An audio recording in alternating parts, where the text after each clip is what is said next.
A'udzubillahi minasyaitonirrajim. Bismillahirrahmanirrahim. Assalamualaikum warahmatullahi wabarakatuh. Waalaikumsalam warahmatullahi wabarakatuh.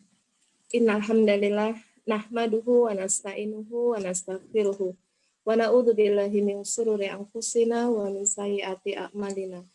May yahdihillahu fala mudhillalah wa may yudhlil fala hadiyalah. Asyhadu an la ilaha illallah wahdahu la syarikalah wa asyhadu anna Muhammadan abduhu wa rasuluh. Ya ayyuhalladzina amanu taqullaha haqqa tuqatih wa la tamutunna illa wa antum muslimun.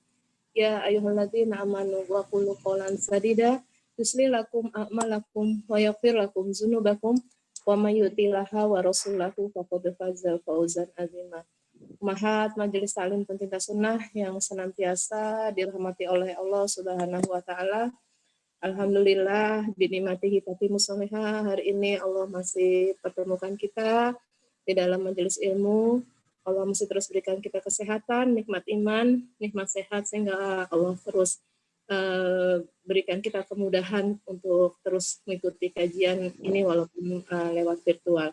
Salawat dan salam tak lupa kita hadirkan kepada Nabi kita, Nabi Muhammad SAW, beserta keluarga, sahabat, dan para pengikutnya yang senantiasa istiqomah di atas sunnah-sunnah beliau hingga yaumil akhir. Mahat, sebelum dimulai, mari kita awali taklim kita pada pagi ini dengan membacakan basmalah. Bismillahirrahmanirrahim. Semoga Allah memberikan kita kemudahan di dalam memahami ilmu yang nanti akan disampaikan oleh Ustadz Farid. Hari ini temanya makna beriman kepada Rasul. Tafadhol Ustadz. Bismillahirrahmanirrahim. Assalamualaikum warahmatullahi wabarakatuh. Waalaikumsalam warahmatullahi wabarakatuh. Alhamdulillah rabbil alamin wa bihi nasta'inu ala umuri dunya waddin. Wassalatu wassalamu ala asyrafil anbiya'i wal mursalin nabina Muhammadin wa ala alihi wa sahbihi ajma'in. Ya ayyuhalladzina amanu taqullaha haqqa tuqatih wa la tamutunna illa wa antum muslimun. Subhanaka la ilma lana illa ma 'allamtana innaka antal alimul hakim. Allahumma la sahla illa ma ja'altahu sahla wa anta taj'al hazna idza syi'ta sahla ma ba'd.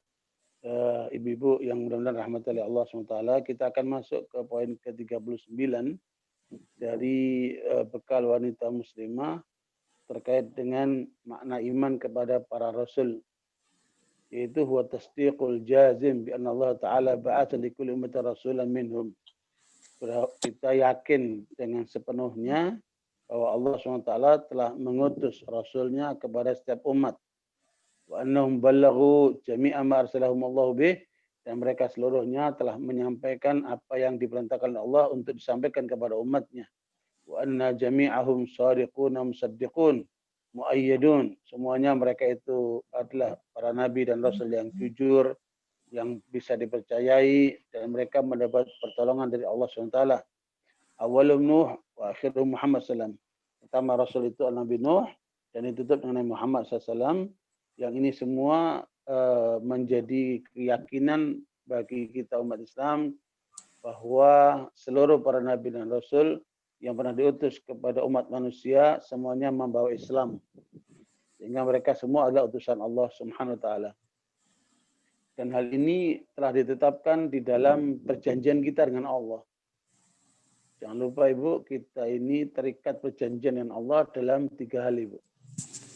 Ya, kita terikat berjanji dengan Allah dalam 3 hal. Yang pertama, ketika masih dalam alam ruh. Itulah yang Allah sebutkan dalam surat Al-A'raf ayat 172. Ya, wa idza khadara rabbuka min bani adam min dhuhurim dzurriyyatahum wa asyhadahum ala anfusihim alastu bi rabbikum qalu bala syahidna an taqulu yaumal qiyamati inna kunna an hadza ghafilin. Silakan dilihat surat Al-A'raf ayat 172. Itulah perjanjian pertama antara kita dengan Allah Taala. Di saat itu kita masih dalam alam ruh. Al-A'raf 172. Sebentar, Ustaz.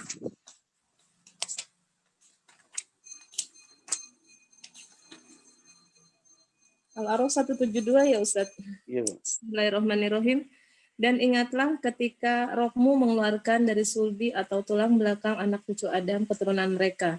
Dan Allah mengambil kesaksian terhadap ruh mereka seraya berfirman, bukankah aku ini rohmu? Mereka menjawab, betul, engkau roh kami. Kami bersaksi, kami lakukan yang demikian itu agar di hari kiamat kamu tidak mengatakan, sesungguhnya ketika ini kami lengah terhadap ini. Ketika itu kami lengah terhadap ini. Ya, makanya rohani kita itu tidak akan pernah sehat kalau tidak terhubung dengan Allah. Ya, orang kafir, orang-orang musyrik, orang yang terputus dirinya, rohnya dengan Allah, maka mereka telah mengkhianati perjanjian ini. Nah, perjanjian yang kedua adalah perjanjian alam fitrah saat dilahirkan ke dunia. Itulah yang Allah sebutkan di dalam surat Ar-Rum ayat 30. Fa'aqim wajhaka lid-dini hanifa fitratallah allati fatara nas 'alaiha la tabdila li khalqillah dzalika ad-dinul qayyim walakinna aktsaran nasi la ya'lamun. Surat Ar-Rum ayat yang ke-30.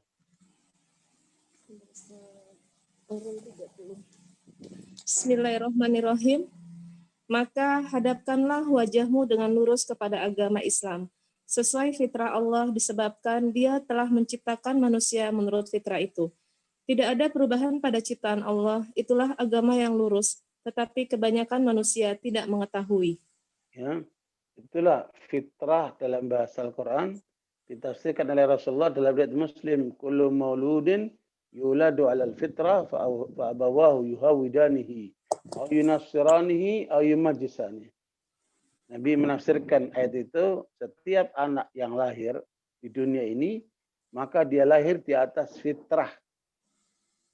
Tergantung orang tuanya, apakah akan menjadikan anaknya Yahudi, Nasrani, atau Majusi. Maknanya apa? Setiap anak lahir dari badan Islam. Atau anaknya orang kafir. Semua anak lahir di dunia ini, dia lahir dari badan Islam. Karena dia sudah terikat perjanjian dengan Allah. Ya, itu ayatnya, Ibu. Tetapi sayang kebanyakan manusia tidak mengerti. Makanya lihat aja anak-anak itu kan dengan fitrahnya, dengan nalurinya itu, fitrah itu bahasa Indonesia naluri ya. Bahasa Inggrisnya insting. Lihat aja itu anak-anak kecil itu. Nggak ada anak lahir pembohong. Ya Bu, anak lahir terus apa namanya tukang marah, anak lahir kemudian perilakunya nggak benar, nggak ada itu. Karena dia lahir dalam keadaan fitrah, lurus, ya lempeng semuanya. Tergantung orang tuanya. Nah sekarang ini malah orang tua nyerahin anaknya untuk di sekolah-sekolah saja. Keliru itu banyak orang tua itu. Jadi justru pengaruh anak pertama kali dari orang tuanya. Makanya jangan sampai anak itu mendapatkan sesuatu yang salah dari orang tuanya. Ya, baik itu apa namanya ucapannya, perilakunya, karena anak itu akan mengikuti dia. Nah, karena itu fitrah ini tertanam inherent di dalam setiap anak yang lahir itu. Apa itu, Bu? The basic needs of human being. Ada 3 kebutuhan dasar manusia. Dan itu tertanam pada setiap anak manusia ini, Bu.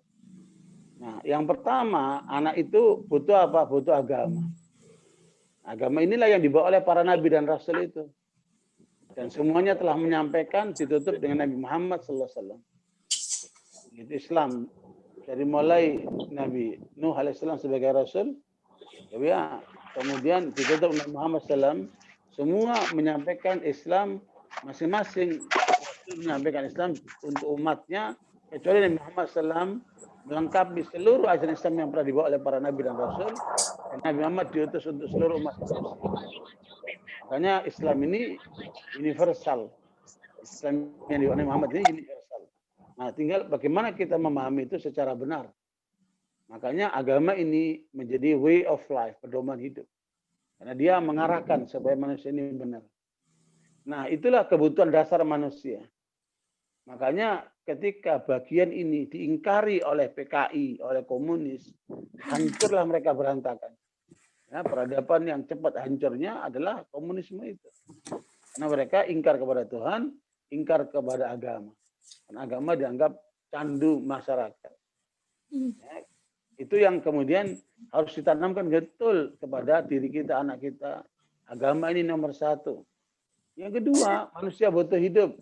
Dia butuh sandang, pangan, papan. Dia butuh hidup.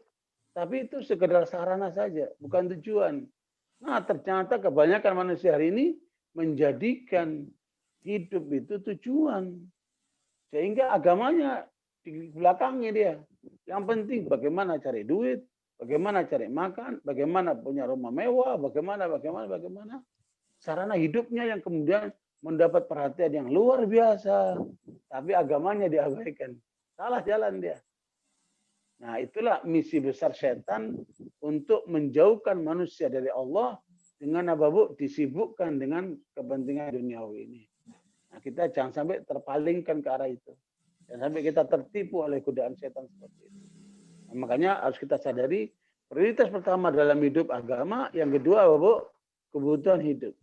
Ini the basic needs of human being. Yang ketiga, dia butuh lawan jenis. Makanya anak itu ketika mulai bayi diurusin sama orang tuanya, ya Bu ya, kemudian sampai disekolahkan, kalau sudah sekolah, kemudian dia bekerja. Habis itu ngapain? Cari pasangan, nikah. Ya, itu kebutuhan dasar manusia. Laki butuh perempuan, perempuan butuh laki. Nah, kemudian dalam Islam diikatkan dalam pernikahan. Sehingga kalau tiga bagian itu terjaga dengan benar, maka keutuhan kehidupan orang itu akan terjamin. Sekedar perbandingan, Bu ya. Sekedar perbandingan. Apa yang menjadi kerja besar pihak perancang globalisasi itu, Ibu? 3, Bu. Ya, mereka ingin menjadikan materi itu segalanya. Mereka bilang apa? Time is money. Semua diukur dengan duit. Ya, Bu, tidak ada makan siang gratis. Semua dikaitkan dengan apa, Bu? Dengan apa? Duit. Nah, inilah materialistis ini. Kapitalistis itu. Nah, yang kedua, bagaimana manusia itu dibuat kacau, Ibu. Makanya dibikin kekacauan dari mulai pertikaian sampai peperangan. Ya, Bu, supaya nanti mereka bisa menyuplai senjata, mereka menyuplai narkoba, dibikin kacau, Ibu. Ini kejahatan manusia yang mengikuti pola setan. Hidupnya dibikin kacau. Bilang kasih minuman keras, ya. Nah, kemudian tindakan-tindakan kekerasan sebagainya itu. Nah, yang ketiga pornografi. Ya, Bu, pornografi. Ya, dan ini menjadi kerja besar mereka untuk merusak tatanan umat Islam yang dibangun dalam Islam itu dengan 3 pola: mendahulukan agama, mengelola hidup dengan benar, dan membangun rumah tangganya secara syar'i. Makanya jangan lupa, Ibu, 3 itu adalah bagian daripada alam fitrah. Ketika kemudian orang mendahulukan kehidupannya, kemudian membelakangi agamanya, akan terjadi apa, Bu? Kondisi seperti kata Allah, afaman yamshi mukibban ala wajhi ahda amma yamshi sawiyan ala siratal mustaqim. Apakah sama orang yang jalan terbalik, kepalanya di bawah, kaki di atas, dengan orang jalan normal? Orang yang mendahulukan kebutuhan hidupnya dibanding agamanya, maka dia seperti jalan terbalik. Ibu, apalagi yang dikejar cuman AWW, itu dikejar cuman apa? Syahwat. Ya, Bu, lupa dengan agamanya, lupa dengan kehidupannya. Maka orang itu lebih parah lagi. Makanya disinilah pentingnya mengatur kehidupan kita secara benar, proporsional. Ya, jadikan agama itu panduan dalam hidup, panduan dalam berumah tangga. Wah, indah sekali. Itulah keindahan dalam hidup itu kalau kita mengikuti agama Allah. Itulah perjanjian kedua, Ibu, antara kita dengan Allah. Jangan sampai kita khianati perjanjian itu, kan. Nah, yang ketiga, ini poin kita ini, perjanjian kita dengan Allah dengan diutusnya para rasul. Surat An-Nisa ayat 165. Rusulan mubasyirina wa mundirina li'alla yakuna linnasi 'ala Allahi hujjatun ba'da rasul wa kana Allahu 'azizan hakim. Surat An-Nisa 165. Bismillahirrahmanirrahim. Rasul-rasul itu adalah sebagai pembawa berita gembira dan pemberi peringatan, agar tidak ada alasan bagi manusia untuk membantah Allah setelah rasul-rasul itu diutus. Allah Maha Perkasa, Maha Bijaksana. Maksudnya apa itu, Bu? Dengan diutusnya para rasul, berarti kita dibuat perjanjian dengan akal kita, Ibu. Makanya rasul itu ajarannya adalah sesuai dengan akal kita ini, Ibu. Tapi jangan akal kita mengalahkan ajaran rasul. Inilah yang jadinya liberalisme itu, Bu. Kelompok liberal itu menggunakan akal, Bu, untuk menilai agama. Atau kelompok Mu'tazilah di masa lalu. Ya, mereka kagum dengan akalnya sehingga akal menjadi fondasi dasar untuk menilai agama. Wah, kacau itu. Jadi perjanjian yang ketiga ini kita berjanji dengan Allah, ya Allah, aku punya akal yang aku tundukkan untuk mengikuti agamamu yang dibawa oleh para rasul itu. Kira-kira gitu, Ibu. Makanya dalam ketentuan Islam, syariat Islam hanya untuk orang yang berakal. Yang gila nggak perlu berislam. Ya, Bu. Orang kalau gila, ya Bu, insya Allah maafkan. Nggak perlu sholat, nggak perlu menjalankan Islam lah. Orang yang gila, ya Bu. Tapi jangan gila bunuh orang, jangan gila nusuk orang, apalagi nusuk ulama. Gila palsu itu parah itu, ya Bu. Makanya gila betulan yang akalnya nggak beres itu akan termaafkan. Karena Islam hanya untuk mereka yang berakal. Makanya Islam bagi orang berakal sehingga kemudian dia bisa mencerna apa isi ajaran Islam itu. Makanya prinsip ya, Bu, kaidah penting yang harus kita ingat, tidak ada satupun syariat Islam kecuali sesuai dengan akal manusia yang sehat. Kalau ada yang dirasa bertentangan dengan akal, nah kita koreksi akal kita ini, jangan koreksi syariatnya. Bu, ada apa dengan kita itu? Coba kita teliti lagi. Di mana letak kesalahannya? Ibu, sampai kita bisa menerima seutuhnya. Nah, tidak ada satupun syariat Allah kecuali sesuai dengan akal. Coba Ibu lihat kan ada sejumlah orang yang terpengaruh oleh virus. Bukan virus corona, Bu. Virus aliran sesat. Virus liberalisme. Yang mengatakan, saya tidak bisa terima itu. Hukum waris laki perempuan kok dibedakan. Laki 2 perempuan 1. Itu tidak masuk akal.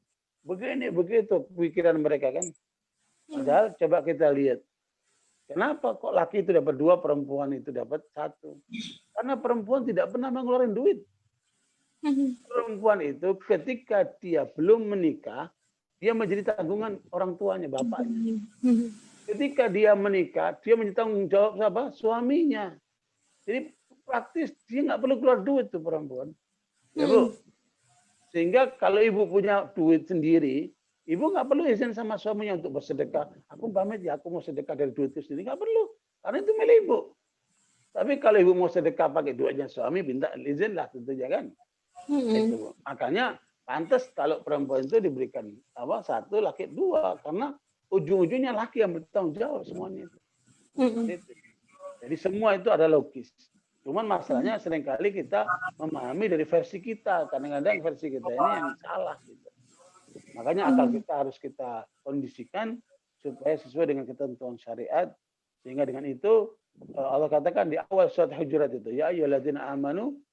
Awal surat Hujurat itu. La tuqaddimu baina yadayillahi wa rasul. Orang beriman, jangan kamu mendahulukan dengan akalmu ketetapan Allah dan Rasulnya itu. Jadi akal kita harus mengikuti, jadi mengkonfirmasi aja, tidak dalam rangka untuk menentang, apalagi menolak. Auzubillahi min dzalik, ya. Nah, barakallahu itu ketetapan perjanjian kita dengan Allah. Yang ketiga adalah perjanjian akal untuk menerima kehadiran para rasul dengan ajaran yang mereka bawa, yaitu apa, Bu? Islam. Coba Ibu silakan lihat surat Asy-Syura ayat 13. Itulah pemberitahuan dari Allah kepada kita, kepada bahwa seluruh para nabi dan rasul telah tersampaikan kepada kita.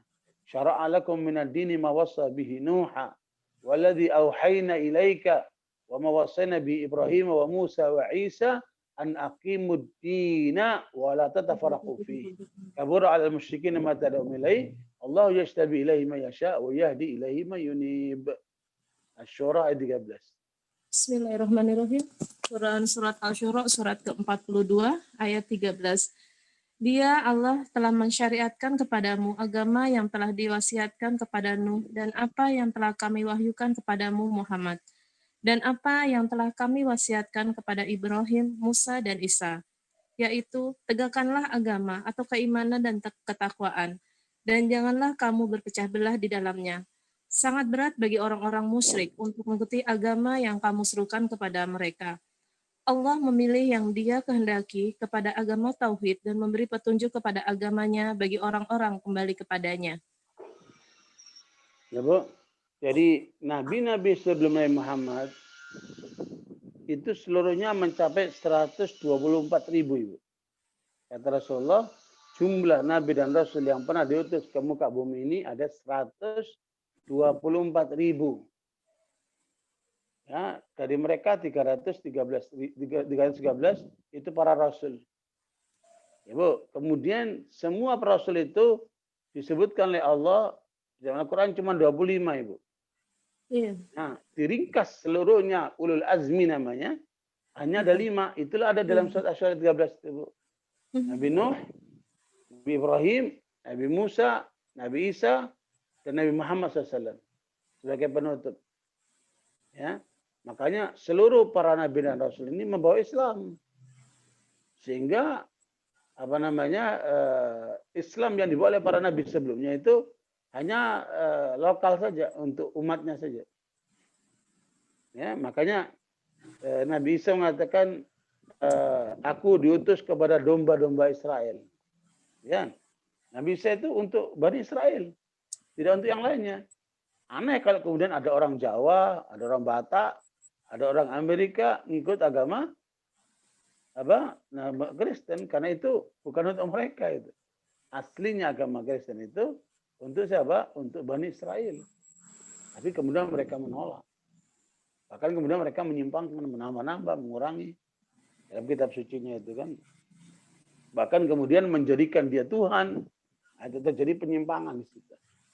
Nah, karenanya Barkawikum, seluruh para nabi dan rasul itu kita yakini sebagai utusan Allah, dan mereka telah menyampaikan syariatnya yang dilengkapi oleh syariat Nabi Muhammad SAW. Nabi menyampaikan dalam satu riwayat bahwa gambaran para rasul dan nabi terdahulu dengan aku, ibarat mereka itu membangun satu bangunan yang indah sekali. Orang pun mengatakan luar biasa bangunan itu, hanya saja ada satu lubang yang belum tertutup. Sehingga mereka katakan sayang ada satu lubang ini. Kalau lubang itu tertutup, sempurnalah bangunan itu. Maka kata Rasulullah, aku datang untuk menutup lubang itu, sehingga sempurnalah bangunan itu. Ya, nah, itulah yang kemudian inna dina indallah Islam. Islam itulah si Allah Taala agama yang diterima itu. Nah, terhadap seluruh ajaran para nabi rasul. Ibu silakan lihat surat Al-Maidah ayat 15 dan 16. Maidah 15 dan 16. Bismillahirrahmanirrahim. Surat Al-Maidah surat kelima ayat 15 dan 16.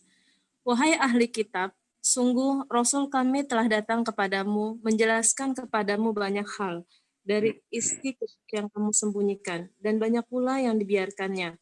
Sungguh datang kepadamu cahaya dari Allah dan kitab yang menjelaskan. Dengan kitab itulah Allah memberi petunjuk kepada orang yang mengikuti keridhoannya ke jalan keselamatan. Dan dengan kitab itu pula Allah mengeluarkan orang itu dari gelap gulita kepada cahaya dengan izinnya dan menunjukkan ke jalan yang lurus. Ya, Bu. Jadi ahli kitab itu siapa?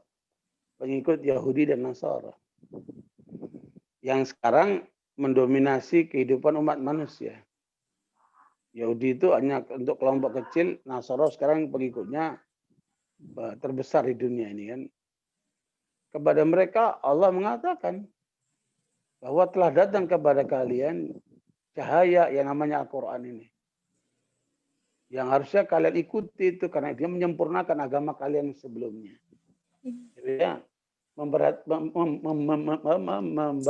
4 hal penting. Yang ke-16, Bu. Yahdi bihillahu man ittaba'a ridwanahu. Maksud daripada diturunkannya kitab-kitab yang dibawa oleh para rasul itu sudah ditutup dengan Al-Quran adalah bagaimana kalian mencapai ridha Allah. Itu yang penting, Bu. Ya. Jadi hidup ini bukan hanya sebatas mencari ridha orang tua, ridha orang suami, ya Bu, tapi yang lebih penting adalah meraih ridha Allah itu. Ya. Nah, karena itu inilah yang menjadi misi besar kita. Yang kedua, subul salam, mengikuti jalan-jalan keselamatan. Yaitu apa, Bu? Amal soleh. Semua amal soleh yang diajarkan oleh Islam itu jalan menuju keselamatan. Ya, kita disuruh sholat, puasa, zakat, haji, berinfak, dan lain sebagainya merupakan bentuk daripada apa Ibu? Jalan menuju keselamatan. Hanya saja Nabi Muhammad SAW mengingatkan kepada kita tentang 7 hal Ibu. Ya. Apa 7 hal itu, Bu? Kata Nabi, di sana ada amalan, ya, bila kalian laksanakan, maka pahalanya akan mengalir buat kalian meskipun kalian dalam kuburan. Ya, yajril abdi wa huwa fi qabrihi ba'da mautih. Bagaimana amalan soleh itu yang menjadikan orang itu damai, tentram sampai dalam kuburannya. Tahu Ibu, apa itu 7 amalan itu? Ibu catat dan diamalkan, Bu, ya. Yang pertama adalah man 'allama ilma, orang yang mengajari ilmu, Ibu. Ya, Bu, makanya ajarkan ilmu yang kita dapat kepada orang lain, kepada suami, kepada anak, kepada teman, tetangga. Nah, sampaikan itu ilmu itu. Karena itu akan berguna buat kita sampai nanti kita pun dalam kuburan. Itu yang pertama. Ya.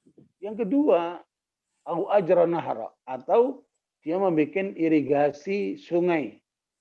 Ya, irigasi atau sungai untuk dialirkan kepada kebun-kebun, diminum binatang, untuk kepentingan orang banyak, ya, mengalirkan sungai.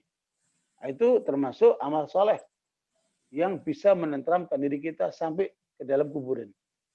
Yang ketiga, au hafara bi'ra, menggali sumur untuk kepentingan orang banyak.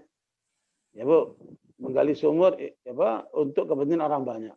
Di banyak daerah banyak tempat yang tidak memiliki air, Ibu, sumber air, sehingga perlu mereka dibikinkan sumur untuk bisa mengambil air bersih dari situ. Ya. Di Pulau Kerai itu kasihan penduduknya itu tidak punya air dia. Ya, kalaupun dia ambil air harus di pulau lain. Itu harusnya ada yang pihak menggalikan sumur di situ dengan artesis atau apa supaya mereka bisa mendapat air itu. Kasihan sekali itu di Pulau Kerai itu. Banyak orang Islam itu, Bu. Itu di Pulau Kerai itu di ujungnya NTT sana, Bu. Ya. Alhamdulillah dakwah kita udah sampai ke sana itu. Tinggal memperjuangkan mereka, ada disampaikan kepada presiden supaya ada dibantulah mereka itu, karena mereka kesulitan air. Kalau ambil air itu dari pulau lain, Bu. Gitu. Makanya daerah-daerah yang membutuhkan air itu perlu kita suplai. Gitu. Makanya ketika Rasulullah SAW datang ke Madinah, penduduk Madinah banyak yang kesulitan air. Bahkan membeli air dari orang Yahudi. Makanya Rasulullah SAW mengatakan kepada sahabat, siapa yang membelikan aku sumur Ma'unah ini, aku jamin surga. Maka Utsman mengatakan, saya Rasulullah akan memberikan sumber ini. Maka Utsman memberikan sumber itu dan diwakafkan oleh Rasulullah kepada umat Islam untuk mengambil air dari situ gratis. Ya, Bu, ya, itu termasuk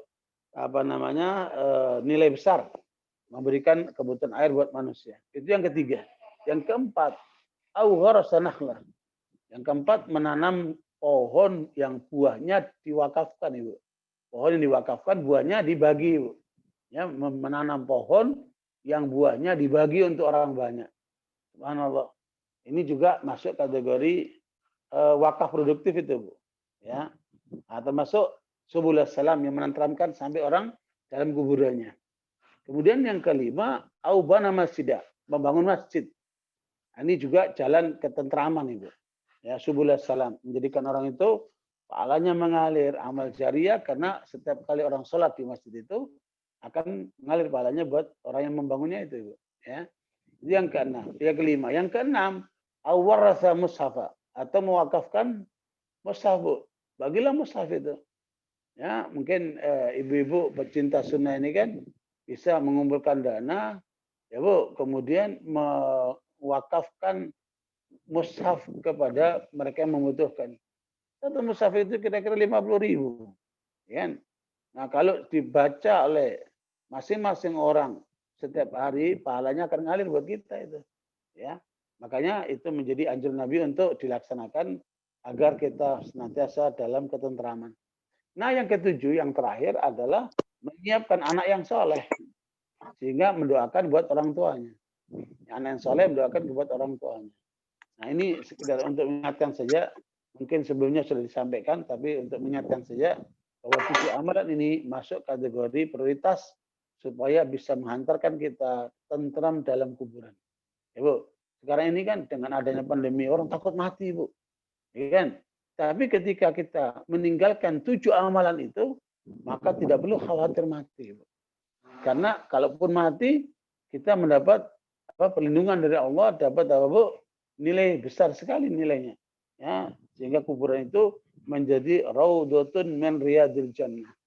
Ya, kata Rasulullah kan kuburan itu bagian daripada surga atau bagian daripada neraka. Nah, kalau yang kita amalkan itu amal saleh, apalagi 7 jenis tadi itu, maka itu akan menenteramkan kita dalam kuburannya itu. Ya, makanya tidak perlu khawatir untuk mati karena mati sudah suatu kepastian. Hanya saja kita ingin mati husnul khatimah dengan meninggalkan banyak amal saleh yang melahirkan ketentraman. Nah, itu yang kedua, Ibu. Dari ayat ke-16 surat Al-Maidah tadi itu. Nah, yang ketiga adalah wa yukhrijuhum minadh-dhulumati ila nuri bi'idnih. Ya, Islam yang dibuat oleh Muhammad itu dengan Al-Quran yang diturunkan kepada kita adalah mengeluarkan manusia dari kegelapan kepada cahaya. Maka jangan lagi kegelap lagi. Ya, kalau kemudian dulunya seseorang itu mungkin suka dugem, mungkin suka minum-minuman keras, mungkin suka selingkuh, mungkin suka makan riba. Ketika sudah taubat, hijrah kepada Islam, maka jangan kembali ke tempat yang gelap itu. Maka bawalah diri kita ke dalam cahaya-cahaya ilahi itu. Ya, karena Islam mengeluarkan manusia dari kegelapan kepada cahaya ini. Ya, kata Nabi, taraktukum alal mahajjatil bayda lailuha kanahariha la yazighu anha illa halik sallallahu alaihi wasallam. Aku tinggalkan kalian ajaran yang malamnya seperti siangnya. Tidak ada seorang pun yang meninggalkan ajaran itu kecuali akan hancur dia. Nah, disitulah pentingnya untuk senantiasa kita pegangin Islam ini sebagai apa, Bu? Cahaya kehidupan kita. Nah, yang terakhir, wa yadihim ila siratim mustaqim. Ya, bahwa ajaran Nabi itu membawa manusia ke jalan yang lurus. Apa jalan yang lurus itu, Bu? Iman dan amal soleh. Makanya kita harus senantiasa berada dalam posisi beriman dan beramal soleh. Itulah jalan yang lurus. Jangan bergeser apapun keadaannya, karena disitulah jalan keselamatan. Nah, barakallahu kembali kepada iman kepada Rasul yang diajarkan oleh Allah kepada kita sebagai perjanjian antara kita dan Allah dengan menundukkan akal kita mengikuti ajaran yang dibawa oleh para rasul itu, maka sesungguhnya itu akan terbawa sampai hari kiamat, sampai nanti di akhirat. Di dalam hadis sahih riwayat Imam Bukhari tentang orang-orang yang ingin memperoleh keselamatan di akhirat, Ibu. Sehingga mereka mendatangi Nabi Adam alaihissalam. Kata Rasulullah, orang itu berbondong kepada Nabi Adam. Wahai Adam, engkaulah bapak kami yang pertama, maka berikanlah kami keselamatan dalam kehidupan akhirat ini. Maka Nabi Adam mengatakan, saya tidak punya kewenangan untuk bisa memintakan sesuatu buat kalian. Ya, Nabi Adam pun tidak mampu, Ibu. Kemudian mereka datang ke Nabi Nuh. Nabi Nuh pun mengatakan kami tidak mampu. Terus semua nabi tidak ada yang mampu. Terakhir mereka bilang, mintalah kepada Nabi Muhammad SAW, penutup para nabi itu. Dialah yang punya kewenangan syafaat. Ya, Bu, yang untuk bisa dimintakan kepada Allah buat memaafkan orang. Nah, itu hanya dimiliki oleh Muhammad SAW, namanya hadits syafa'ah. Makanya kenapa kita diajarkan untuk banyak berselawat, ya, supaya nanti memperoleh syafaat Rasulullah SAW di saat manusia dalam kesulitan. Ya, innallaha wa malaikatahu yusholluna 'alan nabi ya ayyuhalladzina amanu shallu 'alaihi wa sallimu taslima. Ya, kita diperintahkan untuk banyak selawat, di antaranya untuk memperoleh syafaat nanti pada hari akhirat, nanti di saat manusia dalam kesulitan seperti itu. Ya. Sementara matahari hanya sekitar 3,5 mil di kepala kita itu, Ibu. Ya. Sekarang ini berjuta-juta mil aja kita terasa kepanasan, apalagi kalau cuma 3,5 mil kepala kita itu. Ya, makanya manusia akan banyak tenggelam oleh apa Bu, peluhnya sendiri. Ya, dalam kondisi terik panas seperti itu. Nah, barakallahu inilah pentingnya kita mengikuti para rasul agar selamat dunia dan selamat akhiratnya. Makanya Ibu sekalian, bahwa para nabi dan rasul ini adalah manusia pilihan Allah. Manusia pilihan Allah. Kata Ibnu Mas'ud, Allah telah melihat bahwa manusia yang terbaik kalbunya itu adalah Nabi Muhammad SAW. Maka beliau diutus sebagai penutup para nabi untuk membawa risalah ilahiyah ini kepada umat manusia. Ya. Kemudian Allah SWT memilih para sahabat yang menyertai Nabi Muhammad. Mereka lah orang yang kalbunya terbaik setelah Nabi Muhammad SAW, sehingga mendampingi beliau untuk diajarkan kebenaran Islam. Makanya lihatlah bagaimana para sahabat itu menerima ajaran Rasul. Kemudian mereka mendapat tekanan, mereka mendapat pengusiran, bahkan ada yang dibunuh. Tapi mereka tangguh mempertahankan ajaran dibawa oleh Muhammad SAW. Ya, karena itu bekal apa yang harus dimiliki seseorang supaya tangguh di dalam menjalankan syariat yang dibawa oleh Muhammad SAW.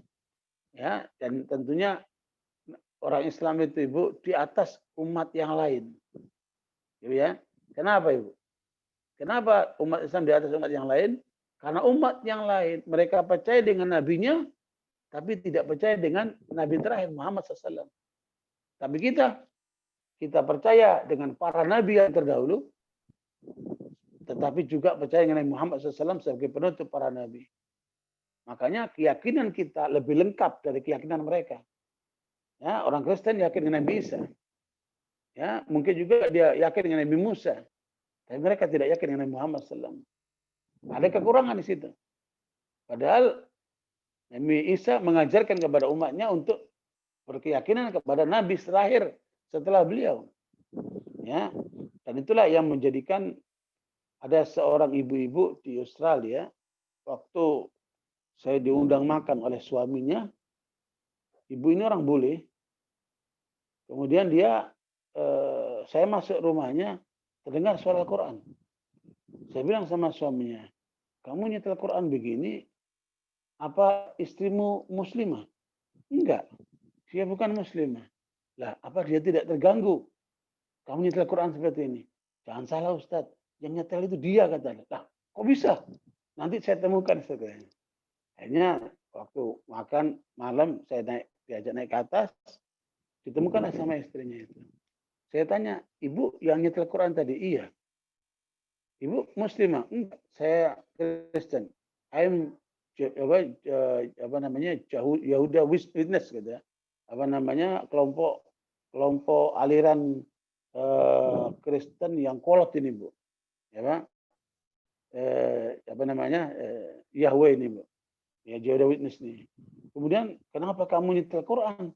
Kan kamu bukan muslimah. Kata dia, saya ini akuntan katanya.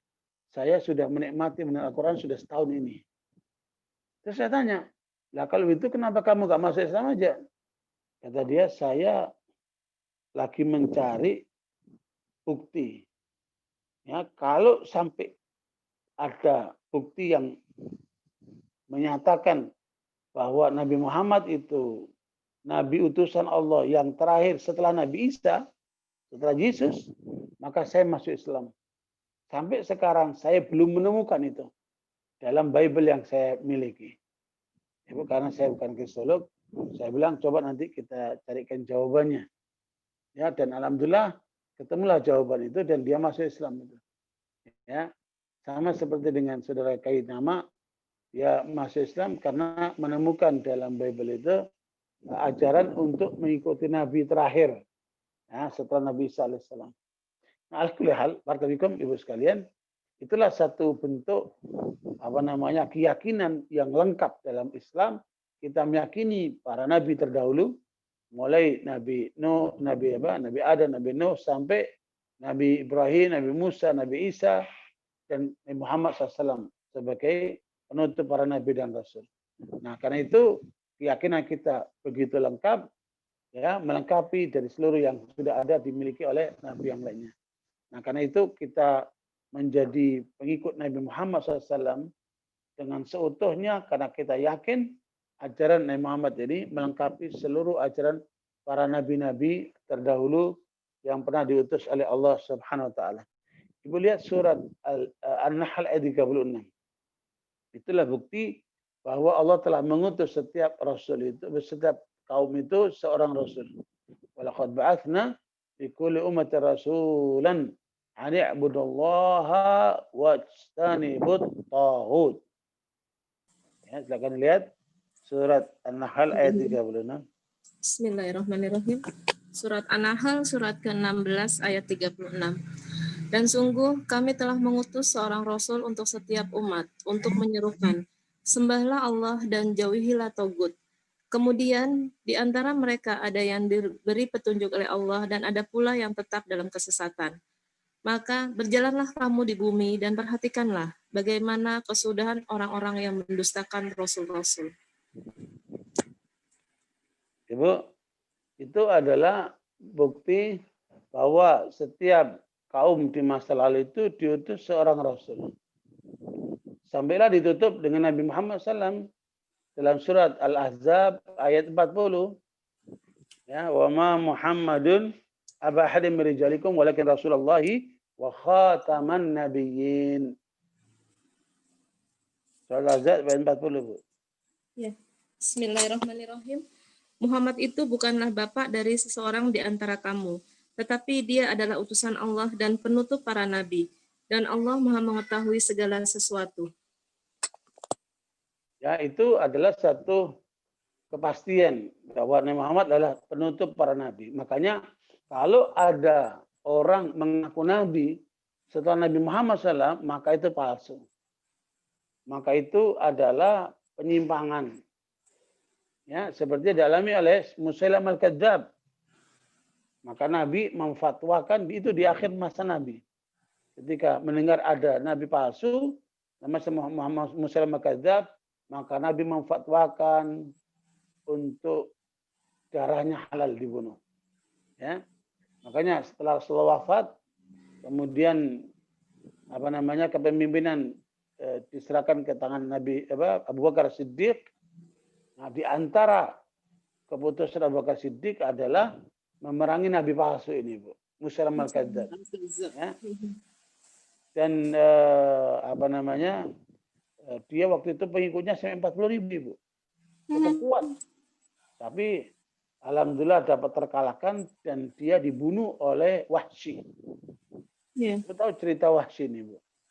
Wahsy ini adalah budaknya Hindun yang waktu perang Uhud berhasil membunuh Hamzah, paman Nabi. Yeah. Dan kemudian dia keluarkan jantungnya dari dada Hamzah ini, Bu, atas peta Hindun. Tapi Wahsy ini akhirnya masuk Islam. Dia datang ke Rasulullah, ya Rasulullah, aku mau masuk Islam. Kata Rasulullah, aku terima Islammu, tapi kamu singkirkan wajahmu. Jangan sampai aku melihat wajahmu. Karena aku ingat pamanku yang kamu bunuh. Ibu, maka Wahsy setelah itu dia menghilang, Ibu. Dia masuk Islam dan dia menyesali atas perbuatannya, bertobat. Tapi kemudian seperti kata Nabi, jangan lihatkan mukamu. Dia nggak pernah menghadap Nabi, Bu. Karena Nabi akan ikat apa? Pamannya yang dibunuh oleh Hamzah itu, oleh Wahsy ini.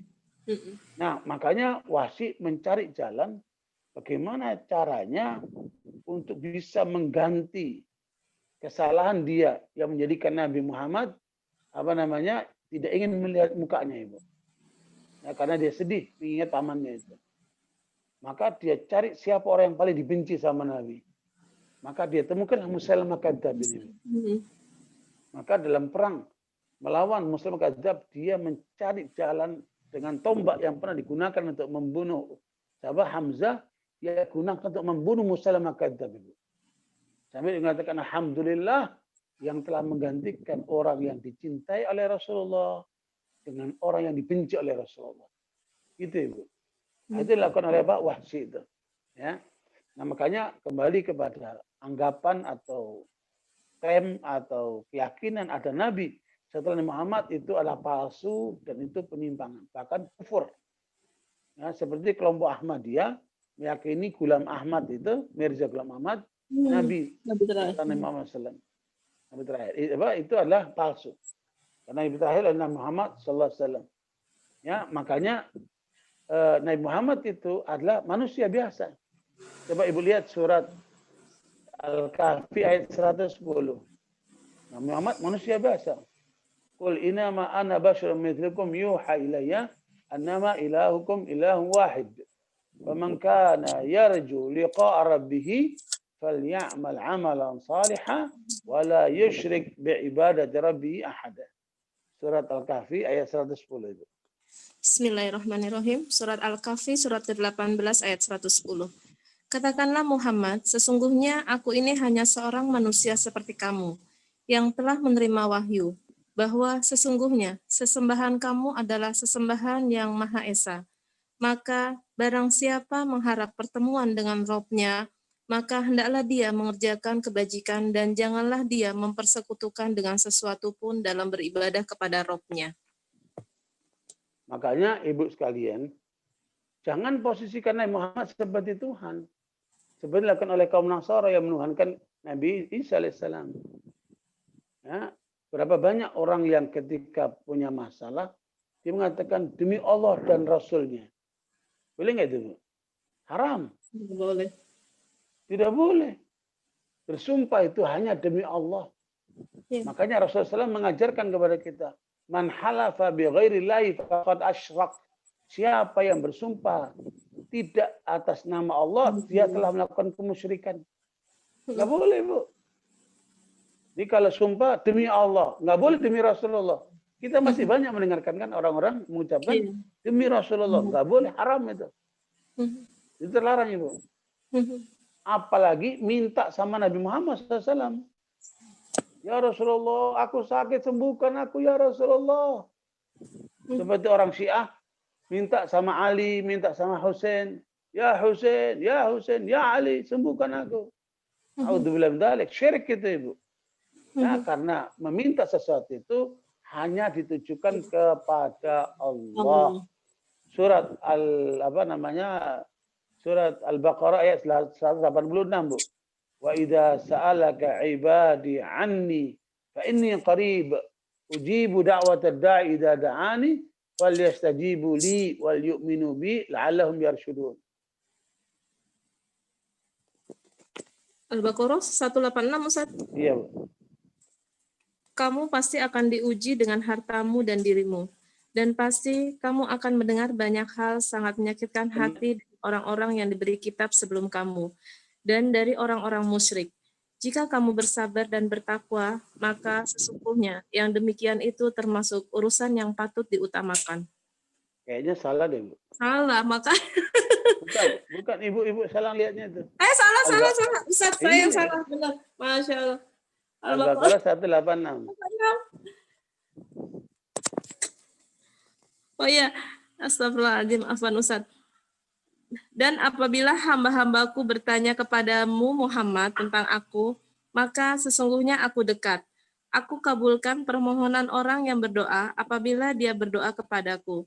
Hendaklah mereka itu memenuhi perintahku dan beriman kepadaku agar mereka memperoleh kebenaran. Afwan Ustaz. Ya, jadi makanya kalau mintalah kepada Allah. Jangan minta kepada Nabi. Karena dia manusia biasa seperti kita. Ibu. Nah, makanya di dalam surat Al-A'raf ayat 188 itu Nabi Muhammad diperintahkan untuk mengatakan kepada umatnya, ya, qul la amliku li nafsi naf'an wala dharra illa ma syaa Allah walau kuntu a'lamul ghaiba lastakthartu minal khair wa ma massana su'in ana illa nadhirun wa basyirun liqaumin yu'minun. Ya. Surat Al-A'raf 188. Surat Al-A'raf surat ke-7 ayat 188. Katakanlah Muhammad, aku tidak kuasa mendatangkan manfaat maupun menolak mudarat bagi diriku kecuali apa yang dikehendaki Allah. Sekiranya aku mengetahui yang goib, niscaya aku membuat kebajikan sebanyak-banyaknya dan tidak akan ditimpa bahaya. Aku hanyalah pemberi peringatan dan pembawa berita gembira bagi orang-orang yang beriman. Ibu, artinya Nabi Muhammad manusia biasa. Yang memberi pengetahuan siapa? Allah. Makanya kalau mintalah kepada Allah, jangan minta kepada Nabi Muhammad.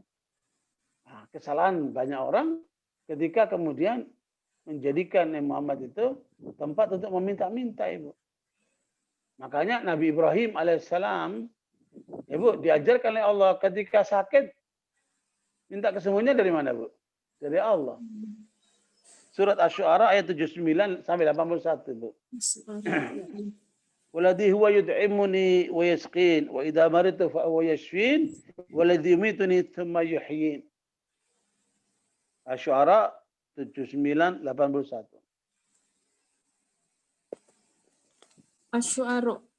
Asy-Syu'ara ayat 79 sampai 81, Ustaz. Ya, Bu.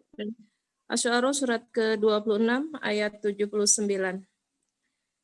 Dan yang memberi makan dan minum kepadaku. Dan apabila aku sakit, dialah yang menyembuhkan aku. Dan yang akan mematikan aku, kemudian akan menghidupkan aku kembali. Ibu, makanya Nabi bisa sakit. Nabi juga mati, Bu. Ya. Di dalam surat Al-Imran 144, itulah yang dibaca oleh Abu Bakar ketika Rasulullah wafat, Ibu. Al-Imran 144, Ibu.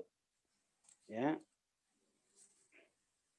Wa ma Muhammadun illa rasulun qad khalat min qabli rusul afa imata aw qutila qalabtum ala aqabikum wa may yanqalib ala aqibihi falan yadurra syai'a wa sajillahu syakirin. Al-Imran 144. Bismillahirrahmanirrahim.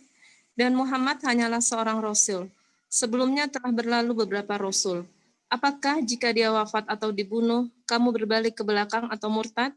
Barang siapa berbalik ke belakang, maka ia tidak akan merugikan Allah sedikit pun. Allah akan memberi balasan kepada orang-orang yang bersyukur. Ibu, pada saat Rasulullah wafat, kata Anas bin Malik, dunia ini seperti gelap semuanya. Tidak ada kesedihan yang dialami oleh para sahabat melebihi meninggalnya Nabi Muhammad SAW itu. Yang berarti wahyu terputus, Ibu. Bahkan Umar mengatakan, siapa yang mengatakan Muhammad meninggal, aku akan pegang lehernya. Ya, Bu. Maka ketika Abu Bakar datang, dia cium Rasulullah SAW, saya mengatakan, tibta hayyan wa maitan ya Rasulullah. Engkau bagus ketika ketika hidup dan ketika meninggal. Ya, maka dia mengatakan, aku tahu wajah orang-orang Arab Quraisy ketika meninggal, dan aku tahu Nabi Muhammad SAW sekarang sudah meninggal. Kemudian dia bacakan ayat tadi itu, Ibu, bahwa Rasul memang sudah meninggal dan jangan sampai kita kembali murtad kepada agama yang sebelumnya. Ya. Nah, dengan demikian bahwa para nabi dan rasul itu adalah utusan Allah. Mereka adalah hamba-hamba Allah yang diberikan kesempatan untuk membawa risalah kepada umat manusia agar mereka mengikutinya secara benar. Tetapi Ibu, jangan lupa hambatan manusia yang terhalang untuk mengikuti ajaran Rasulullah ada dua sebabnya, Ibu. Yaitu dalam surat Al-Ahzab ayat 71. Inna aradna al-amanata 'ala samawati wal ardi wal jibal fa abaina yahmilnaha wa ashfaqna minha wa hamalal insan innahu kana zaluman jahula. Itu penghalang dari risalah ilahiyah. Al-Ahzab berapa Ustaz? 72. 72. Bismillahirrahmanirrahim. Sesungguhnya kami telah menawarkan amanat kepada langit, bumi, dan gunung-gunung. Tetapi semuanya enggan untuk memikul amanat itu dan mereka khawatir tidak akan melaksanakannya atau berat. Lalu dipikulah amanat itu oleh manusia. Sungguh manusia itu sangat zalim dan sangat bodoh. Amanat apa itu, Bu? Risalah. Yang dibawa oleh para nabi dan rasul itu. Langit, bumi, gunung, semuanya menolak. Mereka mengatakan, tidak ya Allah, biarkan kami cukup sampai di dunia saja. Kiamat hancur, selesailah mereka. Ya Bu, tapi ternyata amanat itu diemban oleh manusia. Bila manusia itu memiliki dua karakter zalim dan karakter bodoh, maka di situ dia pasti akan melanggar syariat dan amanat itu, Ibu. Zalim berarti apa, Bu? Tahu yang benar tapi nggak jalankan. Ya Bu, bodoh nggak mau belajar, nggak mau nanya, maka terjerumus dia ke dalam pelanggaran. Nah, itu dua itu, Bu, penghalang manusia dari risalah ilahiyah dibawa oleh para rasul itu. Yaitu apa, Bu? Zalim dan bodoh. Jangan kita zalim, jangan juga kita bodoh. Zalim itu diwakili oleh Yahudi, bodoh diwakili kaum Nasara. Ghairil maghdubi alaihim walad dhalin. Nah, itu karena zalim dan bodoh. Makanya dalam beragama jangan sampai zalim. Apa yang kita ketahui kita amalkan, dan apa yang tidak kita ketahui kita belajar supaya kita tahu. Jangan sampai zalim dan bodoh, karena disitulah inti penyimpangan manusia terhadap risalah para rasul itu. Ya. Nah, dengan demikian maka menjadi jelas betapa ajaran para rasul itu berasal dari Allah, yang tujuannya adalah untuk manusia, agar manusia selamat dunianya dan tidak celaka akhiratnya.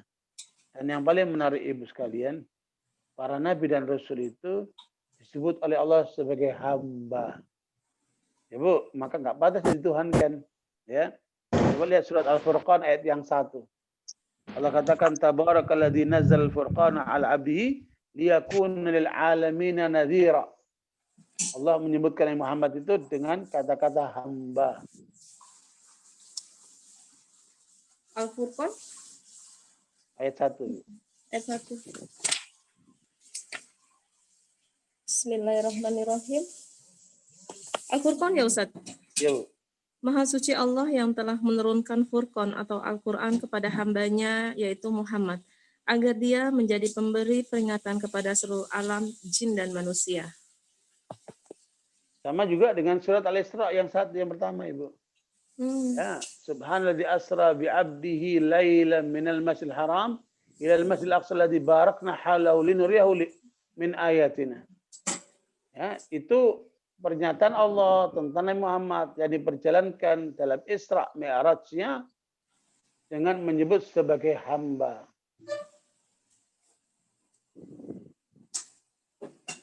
Bismillahirrahmanirrahim. Quran Surat Al-Isra, surat ke-17 ayat 1. Maha suci Allah yang telah memperjalankan hambanya atau Muhammad pada malam hari dari Masjidil Haram ke Masjidil Aqsa, yang telah kami berkahi sekelilingnya, agar kami perlihatkan kepada sebagian tanda-tanda kebesaran kami. Sesungguhnya dia maha mendengar, maha melihat.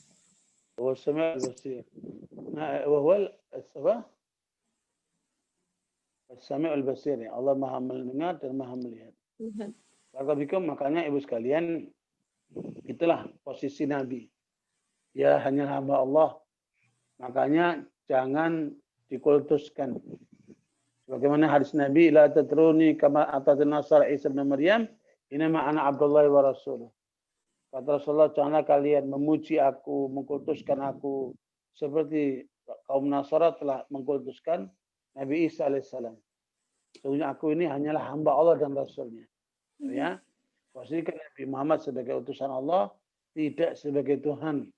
Karena beliau adalah utusan Allah, ya, yang kemudian posisinya menyampaikan risalah.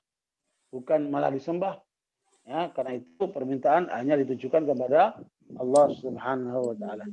Begitu pula para nabi dan rasul yang lainnya, Ibu. Disebut oleh Allah sebagai hamba. Ibu lihat surat Shad ayat 45 sampai 47. Wadkur ibadana Ibrahim wa Ishaq wa Yaqub ulil aidi wal absar inna akhlasnahum bi khalisin dzikrad dar wa innahum 'indana la minal mustafain al akhyar. Surat Shad ayat 45 sampai 47, Ibu.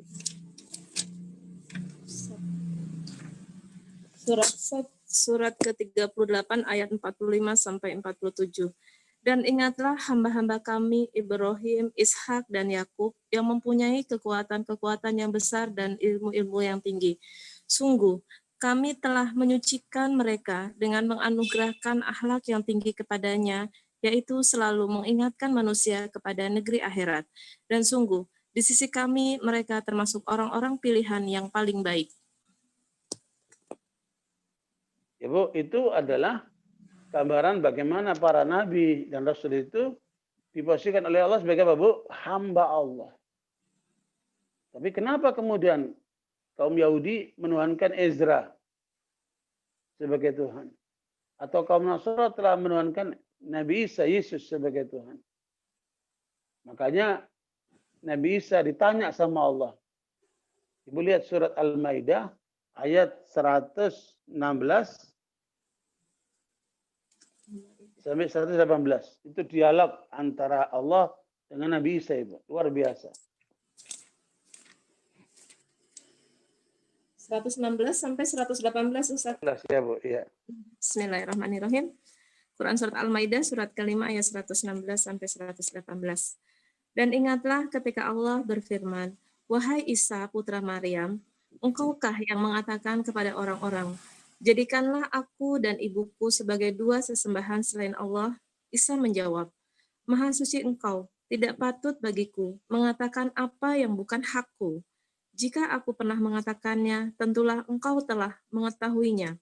Engkau mengetahui apa yang ada pada diriku, dan aku tidak mengetahui apa yang ada padamu. Sungguh, engkaulah yang maha mengetahui segala yang gaib.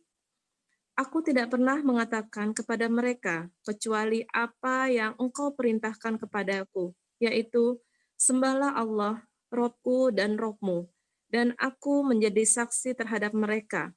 Selama aku berada di tengah-tengah mereka, maka setelah engkau mewafatkan aku, engkaulah yang mengawasi mereka, dan engkaulah yang maha menyaksikan atas segala sesuatu. Jika engkau mengazab mereka, maka sesungguhnya mereka adalah hamba-hambamu, dan jika engkau mengampuni mereka, sesungguhnya engkaulah yang maha perkasa, maha bijaksana. Indah sekali. Ternyata Nabi Isa indah sekali, luar biasa. Ibu, makanya tidak ditemukan di dalam Bible itu Nabi Isa mengatakan, saya Tuhan, sembahlah saya. Nggak ketemu, Ibu. Di Afrika Selatan terjadi peristiwa menarik. Seorang kepala pendeta di sana lagi belanja di tokonya orang Muslim. Dan orang ini pendetanya menggunakan pakaian kebesarannya. Orang Muslim tahu ini toko pendeta ini. Setelah selesai belanja, pintar nih Muslim, Bu. Biar belanja dulu, baru dia tanya, Ibu. Selesai belanja, Pak Pendeta, boleh nggak saya tanya? Oh, boleh. Kemudian si Muslim bertanya, Pak Pendeta, tolong berikan kepada saya satu ayat di dalam Bible di mana Yesus mengatakan, aku Tuhan, sembahlah aku. Pendeta itu mikir-mikir lagi, ngulang-ngulangi hafalannya terhadap Bible. Gak ketemu. Sampai keringet dingin. Nggak bisa jawab dia. Kemudian dia ngomong sama si Muslim pemilik toko itu, maaf saya nggak bisa jawab. Katanya. Saya akan tanya kepada atasan saya. Nanti saya jawab ke sini. Katanya. Oh iya, saya tunggu Pak Pendeta. Pergilah nih Pendeta. Langsung dia konteks sono, konteks sini. Mencari jawaban pertanyaan si Muslim ini, Bu. Sampai uskup tertinggi tidak bisa jawab, Ibu. Akhirnya pendeta ini masuk Islam. Hanya dengan satu pertanyaan itu. Makanya itulah yang disampaikan oleh Ahmad Didat, disampaikan oleh Zakir Naik. Ya, kalau ketemu orang non-Muslim, tanyakan itu. Ada nggak Yesus mengatakan, aku Tuhan, sembahlah aku. Nggak akan ketemu, katanya. Ibu, sampai judek nggak akan ketemu. Ada ayat-ayat lain yang mengatakan, dia Tuhan, sembahlah dia. Ya Bu, banyak gitu. Ada berapa itu? Dia Tuhan, sembahlah dia. Nah, itu kan orang lain yang ngomong. Nah, itu kan ayat-ayat palsu itu, Bu. Makanya kita bersyukur kepada Allah menjadi kaum muslimin yang diajarkan untuk senantiasa beriman kepada Allah, termasuk beriman kepada para rasul. Itu ditutup dengan Muhammad SAW yang telah membawa ajarannya lengkap, melengkapi seluruh ajaran para nabi dan rasul. Karena itu kesimpulannya, ya, bahwa iman kepada para rasul merupakan apa, Bu? Keyakinan kita kepada perjanjian kita kepada Allah. Ya, iman kepada Rasul itu merupakan ketetapan dari Allah yang terikat dalam perjanjian antara kita dengan Allah. Jelas, Bu? Ini yang pertama. Yang kedua, bahwa kita diajarkan tentang meyakini para nabi dan rasul sebagaimana yang diajarkan Al-Qur'an. Amana rasulu bima unzila ilaihi min rabbi wal mu'minun kullun amana billahi wa malaikatihi wa kutubihi wa rusulihi. La nufariqu baina ahadin min rusulihi wa qalu sami'na wa ata'na ghufranaka rabbana wa ilaikal masir. Ya. Surah Baqarah ayat 286 itu, Bu. Ya, di mana 287, Bu, ya. Di mana kita diajarkan untuk beriman kepada para nabi dan rasul itu, ya. Dan namanya sebagian disebutkan, sebagian tidak.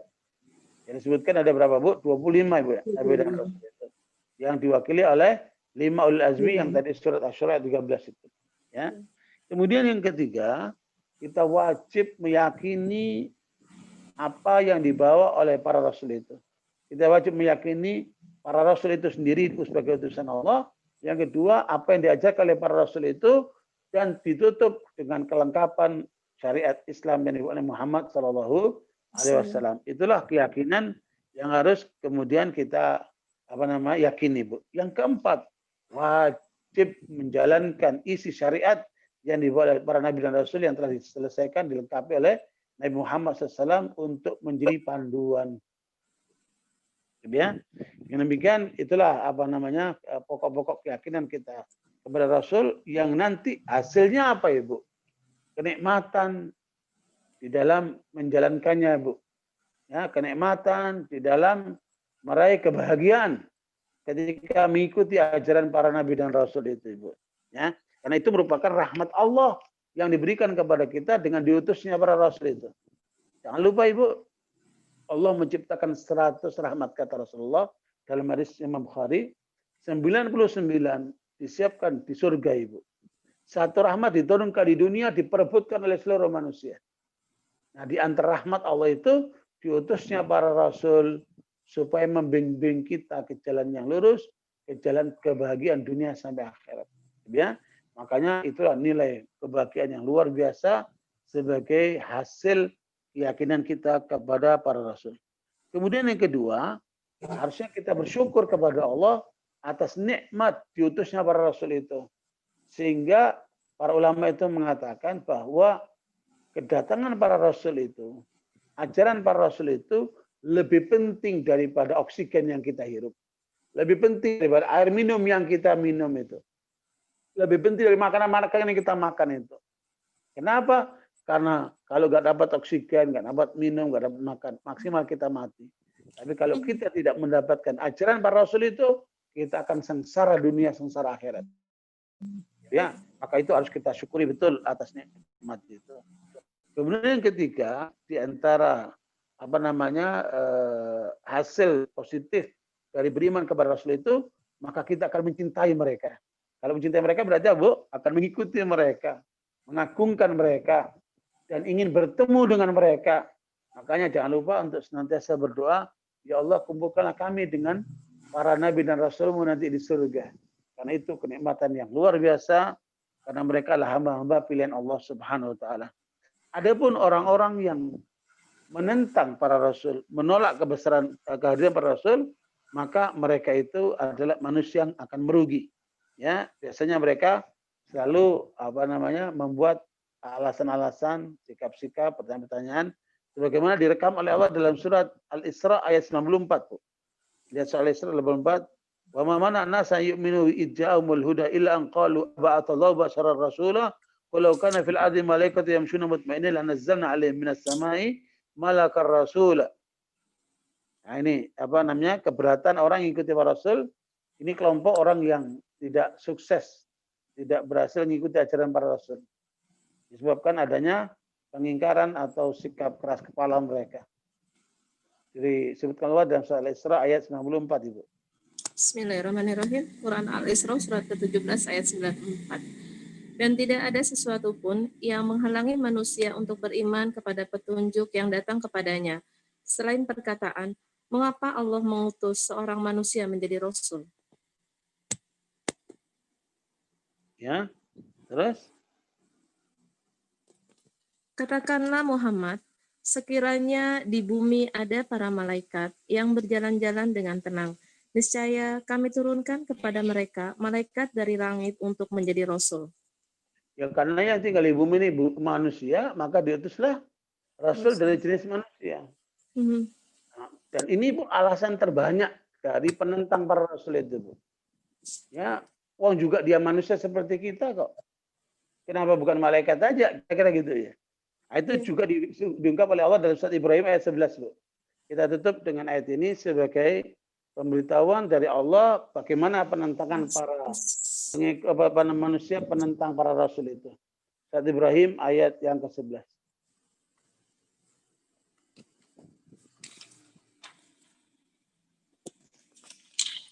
Surat Ibrahim. Ya. Ayat 11 Bu. Ustaz.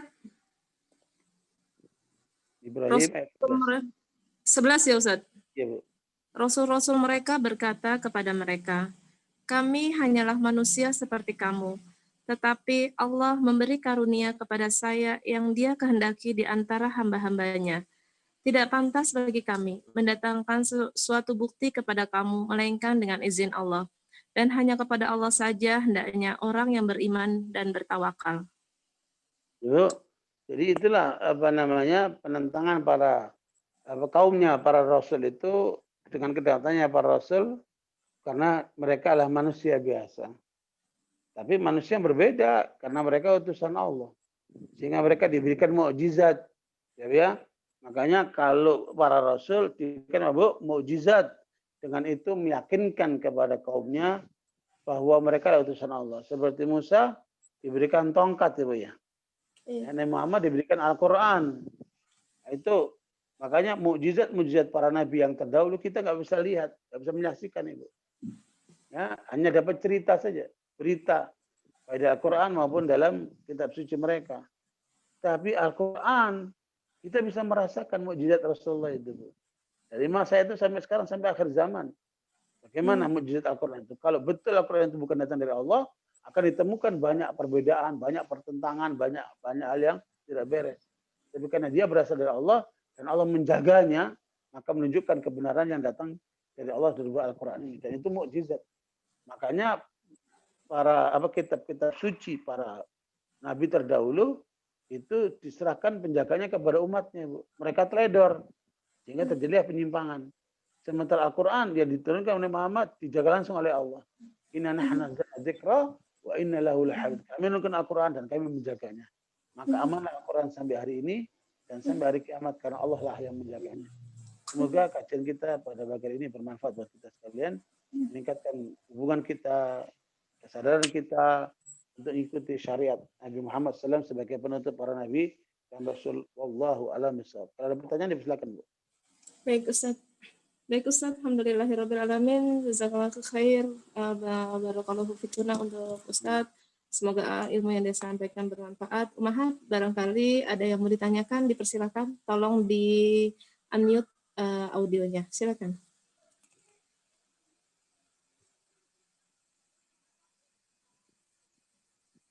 Jika ada yang mau bertanya, dipersilakan.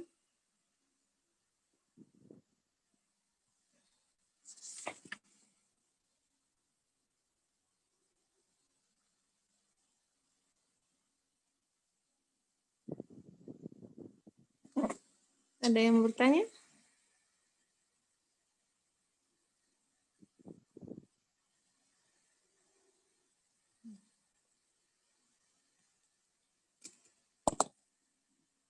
Atau mungkin di luar tema ya Ustadz, kalau memang dari tema sudah ada yang mengerti, mungkin kalau di luar tema ada yang mau dipertanyakan, Ya, Bu. dipersilakan.